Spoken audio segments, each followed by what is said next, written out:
Il était une fois une pauvre veuve qui vivait seule avec son fils. Jack était un garçon très paresseux qui ne faisait rien de ses journées. C'est pourquoi ils avaient très peu d'argent. Maman, est-ce qu'il y a quelque chose à manger? J'ai faim. Chaque jour qui passait, ils devenaient de plus en plus pauvres. Jusqu'au jour où ils durent se résoudre à se séparer de leurs vaches, qu'ils ne parvenaient même plus à nourrir. La mère de Jack demanda à son fils d'emmener la vache au marché et de la vendre pour le meilleur prix qu'il pourrait obtenir. Avec l'argent, il pourrait peut-être s'acheter quelque chose à manger. Tandis qu'il se rendait au marché, Jack rencontra en chemin un vieil homme qui avait une drôle d'allure.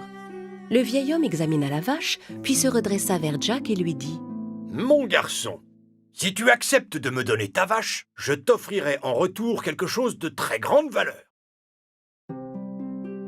Jack était ravi d'entendre ces paroles. Le vieil homme sortit de sa poche 5 haricots. « Quoi? Des haricots? Mais ce sont des haricots magiques. » Bien sûr, Jack avait du mal à le croire. Mais le vieil homme insista. « Allons, mon garçon, tu m'as l'air d'être un jeune homme intelligent et plein de bon sens. Accepte ces haricots magiques.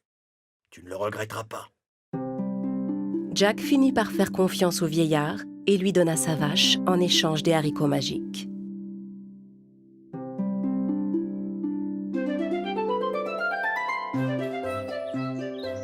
Ravi du marché qu'il avait fait, il rentra chez lui en courant. « Maman, regarde ce que je rapporte !» En voyant Jack accourir d'un air si satisfait, sa mère pensa qu'il avait vendu la vache pour une grosse somme d'argent.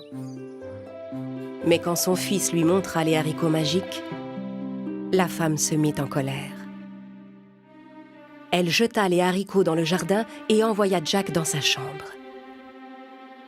« Reste dans ta chambre jusqu'à ce que je te dise d'en sortir. Et ce soir, pas de dîner. »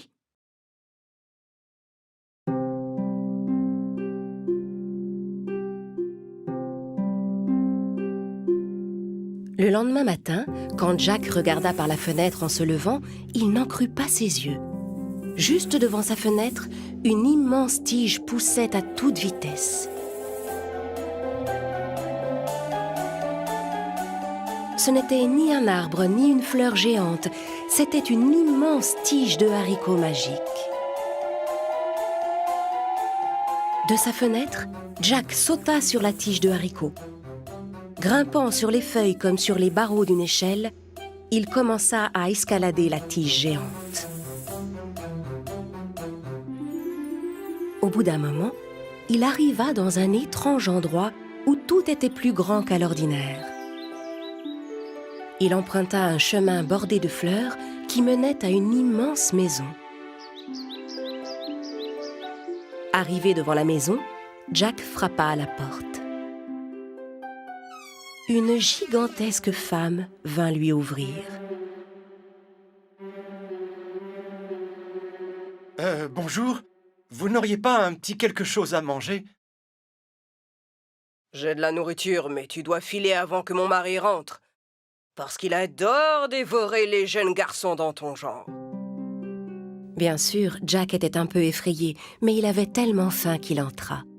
Au moment où il allait s'asseoir à table pour manger, il entendit une grosse voix retentir à l'extérieur de la maison. « Tiens, tiens, tiens, tiens, ça sent bon la chair fraîche dans le coin. On dirait qu'un enfant est entré dans ma maison. Je vais me faire un bon gueuleton. » La femme cria vite à Jack. « Cache-toi dans le four! Cours !» Jack sauta dans le four pour se cacher. Le géant entra dans la cuisine et se mit à renifler l'air. « Ça sent la chair d'enfant. » Mais de quoi tu parles? C'est sûrement l'odeur de la viande que j'ai donnée au chat hier. Quand il eut fini de dîner, le géant commença à compter son or.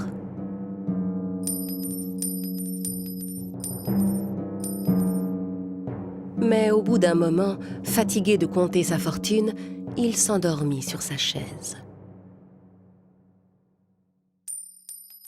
Jack en profita pour sortir du four et attrapa un sac d'or. Il jeta le sac au pied de la tige de haricots magique, puis entreprit de redescendre.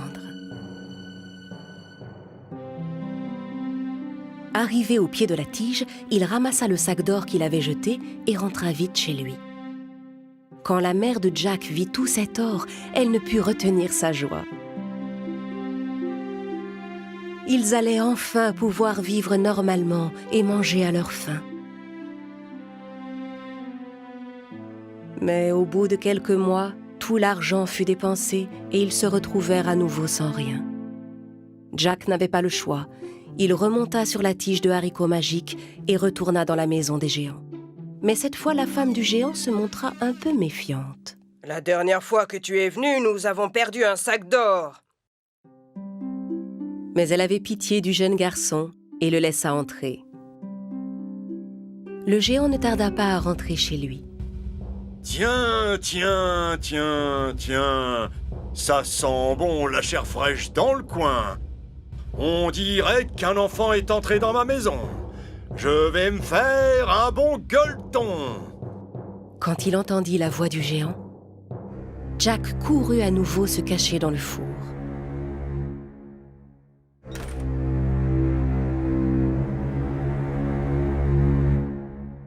Après son dîner, le géant demanda à son épouse de lui amener sa poule. La femme amena l'animal et le géant ordonna à la poule de pondre un œuf. Jack n'en croyait pas ses yeux. La poule pondit un œuf tout en or.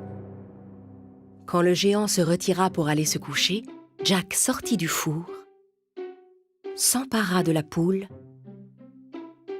et redescendit la tige de haricots. Grâce à la poule aux œufs d'or, Jack et sa mère devinrent à nouveau riches. Mais au bout de quelque temps, Jack décida de tenter une nouvelle fois sa chance et grimpa une fois encore le long de la tige de haricots. Cette fois, il entra dans la maison sans se faire voir de la femme du géant et alla se cacher dans une grosse marmite en cuivre. Quelques instants plus tard, le géant rentra chez lui. Tiens, tiens, tiens, tiens.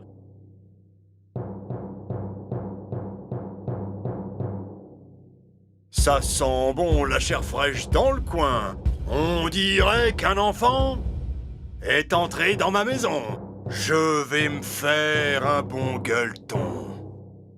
Cette fois, la femme du géant était bien décidée à attraper Jack. « S'il y a un enfant par ici, il est sûrement caché dans le four. » Bien sûr, Jack ne s'était pas caché au même endroit cette fois-ci. Le géant et sa femme étaient bien décidés à trouver le garçon. Mais ils eurent beau fouiller dans toute la maison, ils ne réussirent pas à le trouver. Après le dîner, le géant posa une harpe d'or sur la table et lui ordonna de jouer.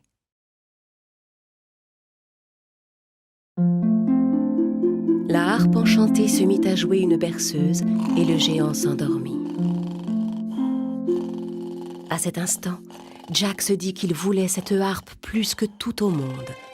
Pour s'emparer de l'instrument, il grimpa sur les genoux du géant endormi, sauta sur la table et se saisit de la harpe. Mais il se passa alors une chose inattendue. « À l'aide !» La harpe se mit à crier. Jack sauta de la table avec la harpe sur le dos. Mais le géant, réveillé par le cri, courut après lui. Jack se laissa glisser le long de la tige de haricots aussi vite qu'il put. Mais le géant continuait de le suivre. Arrivé presque en bas, il appela sa mère. « Maman, vite, prends la hache !»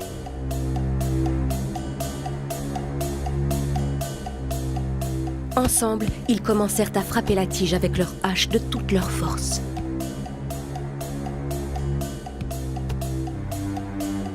Finalement, ils réussirent à la couper et la tige de haricots magiques s'abattit dans un grand fracas. Et le géant avec. Ils étaient sauvés. Merci, maman, nous sommes sauvés. Ils étaient hors de danger, Mais Jack regrettait tout ce qu'il avait fait. Son avidité avait bien failli lui coûter la vie. Il promit à sa mère de ne plus jamais rien voler à personne et de travailler dur. À partir de ce jour, Jack et sa mère ne furent plus jamais pauvres. Bien sûr, la poule qui pondait des œufs en or les aidait beaucoup, mais surtout, Jack tint sa promesse et ne cessa jamais de travailler.